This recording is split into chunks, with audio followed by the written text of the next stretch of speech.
gaan nou vir Hansie roep en hy gaan praat oor die herstel van die Boererepublieke saamgelees met die vers in Hosea, Joshua 2 vers 24. Dankie Hansie.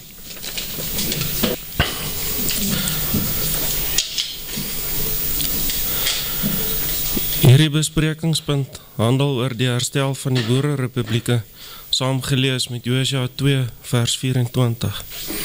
U sal merk dat ek die oorspronklike Hebreëse name van ons Hemelse Vader gebruik, wat in die plek van die Here Yahweh is, en in die plek van God Elohim is. Joshua 2 vers 24. Verder het hulle vir Joshua gesê, sekerlik gee Yahweh die hele land in ons hand. Ja, al die inwoners van die land bewe selfs vir ons. Die enigste gevolgtrekking wat ek hieruit kan maak, is dat Vader Yahweh vir ons sê, hy sal vir ons die hele land teruggee. Nie net 'n stukkie nie, nie net Orania of die Weskaap of 'n volksstaat nie, die hele land. En die inwoners van die land bewe selfs vir ons. Iets wat die laaste tyd vir my baie opvallend was, is hoe die leiers van die volk na die owerhede van die wêreld toe hardloop vir hulp. Ek kan net my kop in skaamte sak as ek dit aanskou. Dis die tipe leiers wat ons vandag het. Lyk my hulle het nie 'n idee wie ons is nie. Ons voorouers het nie by Bloedrivier na die wêreldmagte toe gehardloop vir hulp nie. Hulle het hulle vooruitmoedig en 'n gelofte afgelê en vir Yahweh gevra vir hulp. Ook nadat Engeland Transvaal geannexeer het hulle by Paardekraal by mekaar gekom en weer 'n gelofte gemaak en vir Elohim vir hulp gevra. Ons voorouers was nie mense wat op prinse vertrou het nie. Duidelik weet die volkse leiers nie wie ons is nie. Jesaja 3 vers 12. Die drywers van my volk is kinders en vroue heers oor hulle.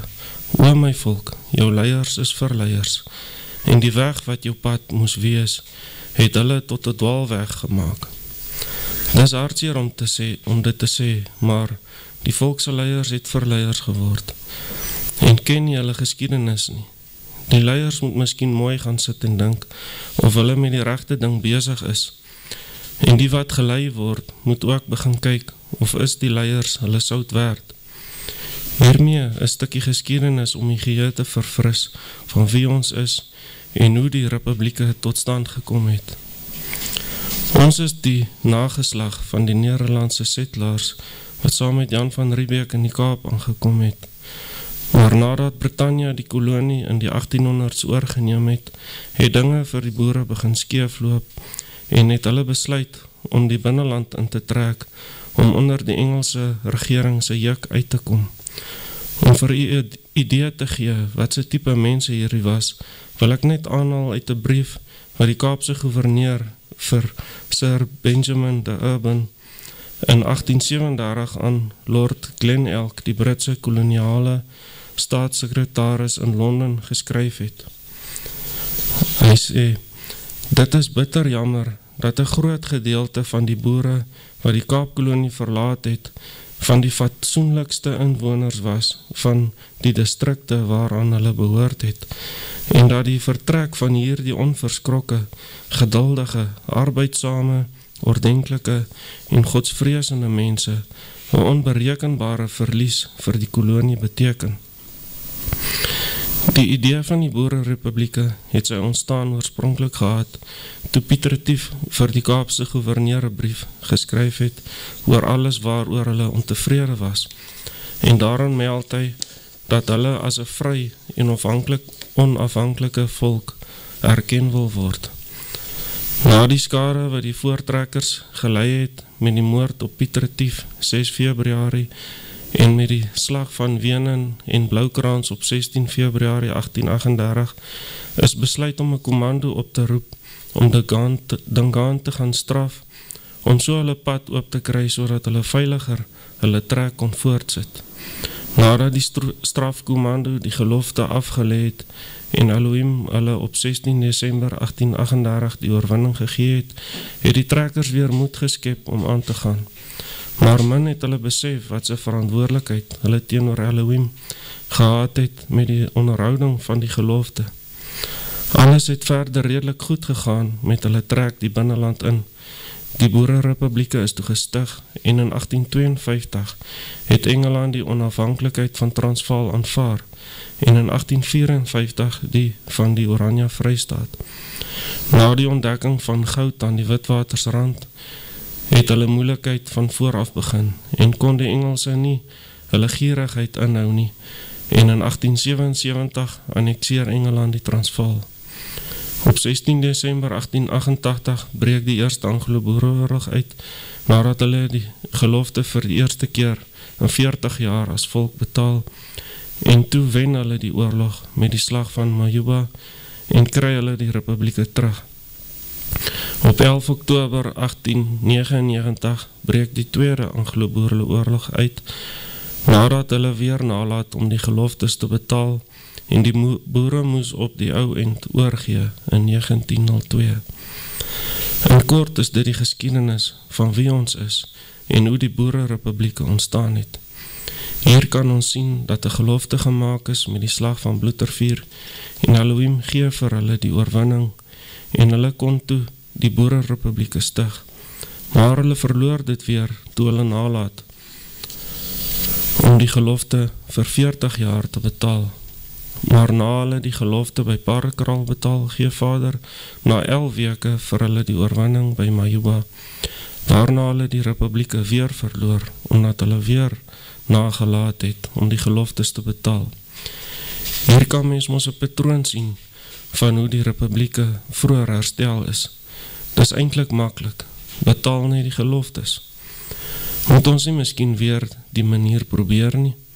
Is dit nie hoekom Vader vir ons hierdie besprekingspunt gegee het, sodat ons net mooi moet gaan sit en dink en besef, hierdie pad wat die leiers van die volk inslaan om die wêreldmagte te gaan smeek vir hulp is verkeerd. Die geskiedenis herhaal homself. Ons kan mos sien hoe het Vader vir ons voorouers die republieke herstel. Hoekom moet ons 'n ander rigting inslaan? Die manier waarop ons voorouers die republieke herstel het, sal dan ook die enigste manier wees waarop ons die republieke kan herstel. Want ons is gebind aan die geloftes en ons kan nie daarvan loskom nie. Sien, hierdie is gelofteland, ja, dit is Elohimse land. Prediker 5 vers 4. As jy 'n gelofte aan Elohim gedoen het, stel nie uit om dit te betaal nie, want daar is geen welgevalle in dwaase nie. Betaal wat jy beloof. Deuteronomium 23 vers 21. As jy aan Jahwe jou Elohim 'n gelofte doen, moet jy nie versuim om dit te betaal nie, want Jahwe jou Elohim sal dit sekerlik van jou eis, en dit sal sonde in jou word. Hier kan ons dan ook uit 'n Bybelse oogpunt die belangrikheid sien om die geloftes te onderhou. Duidelik kan mens sien dat dit 'n sonde is om nie te betaal wat jy beloof het nie. En dan kan mens ook beter verstaan hoekom ons voorouers elke keer die republieke verloor het as hulle nie die gelofte betaal het nie. Ja, Vader het dit van hulle geëis. Mens kan seker dan ook vra, maar hoekom het Elohim nog nie die republieke herstel nie? Want daar is mos mense wat die gelofte by Parakraal betaal. Daar staan in die Parakraal gelofte, ons as volk moet elke jaar die gelofte by Parakraal betaal. Die hele volk moet by Parakraal die gelofte betaal, nie net 'n paar mense nie. Is dit te veel gevra? Baie mense kan dit bekostig om op vakansie te gaan, hou Desember, maar hulle kan dit nie bekostig om by Parakraal hulle gelofte te gaan betaal nie. Of het hulle dalk nie tyd nie? Wat is belangriker? Ja, hulle kan fondsinsamelings hou om 'n afvaardiging te stuur om vir die wêreldmagte te gaan vra vir hulp. In plaas hou hulle fondsinsamelings om volksgenote by Parakraal te kry, om die gelofte te betaal sodat ons die Boererepublieke kan herstel. Dan sal Elohim vir ons die hele land gee. Ons is verbind aan hierdie geloftes en ons kan onsself nie daarvan losmaak nie. As ons nie daarmee wil vereenselwig nie, dan wil ons nie met die vryheid van die volk vereenselwig nie. Wat 'n voorreg is dit nie om te kan sê, ons is die enigste volk op aarde, wat 'n gelofte het, wat ons bind met die skepper van hemel en aarde nie. Hoe blind moet mens wees, om nie hierdie voorreg te kan insien nie. Ons as volk staan op die punt om alles te verloor.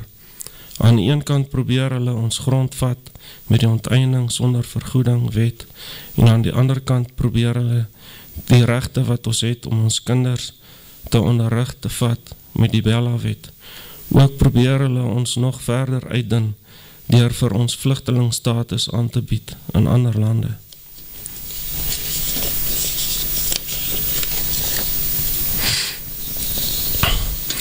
Om vlugtelinge te word kan ons egter nie, want dis nie wie ons is nie, en dis nie wie ons voorouers was nie. Die herstel van die Boererepublieke is ook baie belangrik, want dis hier waar die vrou van Openbaring 12 vers 6 onderhou sal word vir 3,5 jaar. Ek wil ook vir u van oom Siener se visioene aanhaal, wat daarop wys dat die Republieke herstel sal word. Hy sê hy sien die vuurkleur wapper weer. Hy sien ook hoe ons vyand uit die land verdryf word nadat ons by Prieska was. Hy sien ook ons kry 'n volmaakte republiek van 'n volmaakte Elohim, en hy sien hoe die wit tente staan van mense wat van ander lande af hierheen gaan vlug. Dit alles dui daarop dat die republieke herstel gaan word. Hierdie is egter 'n wekroep. As ons as volk moet die gelofte by Parekraal betaal, dis al hoe ons die republieke kan herstel en ons vryheid terug kan kry. Dankie.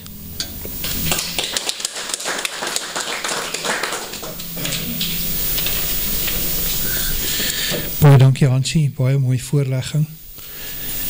Jy het jou perfek van jou taak gekwyt, baie mooi alles uiteengesit. Dit laat my ook weer net, ek herhaal het nou, maar dit is ook die GKK se mandaat, om eintlik maar, dit het daarop uitgekom, om die Boererepublieke te herstel, want die volkse vryheid is daarop geskoei, nakoming van die volksgeloftes, en uit dit uit het die herstel van die Boererepublieke voortgevloei. En dan hierdie wetgewing wat jy na verwys, en al hierdie wette wat ingestel word om ons almal so te onderdruk, dit is maar strafgerig waar Vader ons gaan dwing en ons volksgenote op hulle knieë gaan dwing, eventueel alles te verloor, sodat hulle kan terugdraai en op hulle knieë neerval en besef dat die enigste uitweg is om geloftes te betaal. En dit is so uniek soos wat jy sê, geen volk in die wêreld het daai voorreg en daai eer so eet en gelofte aan Vader te kan betaal nie. En my ook laat dink, wat vir my baie interessant is, en jy kan miskien kommentaar daarop lewer, dat dit lyk vir my amper asof daar 2 fases van 'n verdrukking gaan kom. So net wat ek nou gedink het aan, die eerste een gaan wees om die volk te kry om die geloftes te betaal, sodat ons in afsondering kan gaan, en wanneer ons in afsondering is, dan kom die groot verdrukking. Maar net 'n idee of 'n kommentaar wat ek het. Ek weet nie of jy iets daarop wil antwoord nie. Nee, is daar enig iemand anders wat iets wil byvoeg, iets sê, kommentaar wil lewer?